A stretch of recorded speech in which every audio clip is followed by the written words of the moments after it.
Bonjour à tous, je m'appelle Valdovaz, dirigeant de la société Neocopy. Neocopy, c'est une société qui accompagne d'autres sociétés dans le management de documents. Neocopy, c'est une structure qui commercialise des systèmes d'impression, imprimantes, photocopieurs, des traceurs également, c'est pour les grands formats, pour les architectes. Et on commercialise également des logiciels de dématérialisation, donc qui permettent de partager des documents, les stocker, les sauvegarder et les retrouver facilement. Au niveau de la zone de chalandise, aujourd'hui, nous, on est présent sur deux agences. Une agence basée à Amiens, ici même, et une autre agence à Beauvais, dans le 60. Ce qui permet de définir un périmètre d'action réparti sur trois zones. Trois zones, puisque nous sommes trois commerciaux. Voilà, donc on travaille effectivement sur trois zones différentes, réparties par commercial. On a décidé de segmenter nos clients géographiquement et non par type d'activité. Dans une zone géographique, on y retrouve plusieurs types d'activités, plusieurs tailles d'entreprises. On travaille effectivement avec des établissements scolaires, des écoles, des collèges, des lycées. On travaille avec des mairies, on travaille avec des professions libérales, huissiers, notaires, avocats. Voilà, en clair, on travaille avec tout le monde.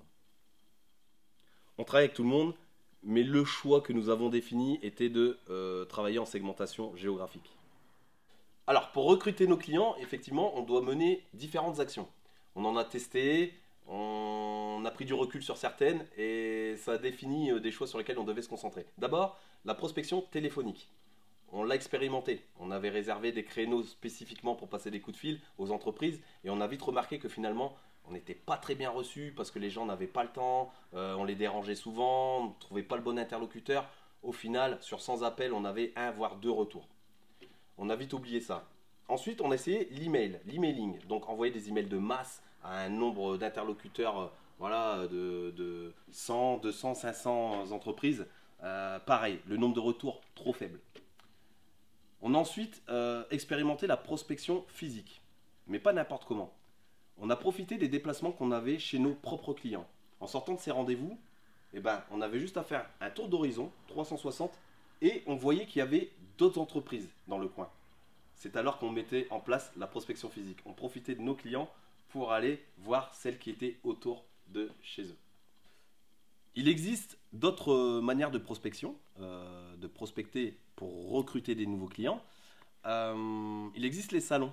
Voilà, des salons, on est présent dans des salons. Alors, effectivement, c'est un petit investissement parce qu'il faut avoir un stand, il faut s'équiper, il faut faire de la communication pour que les gens nous identifient facilement. Mais l'esprit, c'est vraiment d'être présent sur un événement qu'on appelle salon. Pourquoi faire? Pour y retrouver bon nombre d'entreprises qui sillonnent dans ce salon et de pouvoir les solliciter en direct et partager avec eux leur expérience par rapport à notre métier.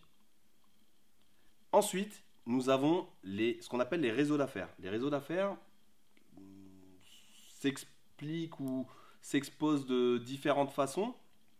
On a des groupes comme le BNI, par exemple, hein, vous irez voir sur Internet, le BNI qui est un réseau international et qui permet de faire quoi? Qui permet de faire du networking.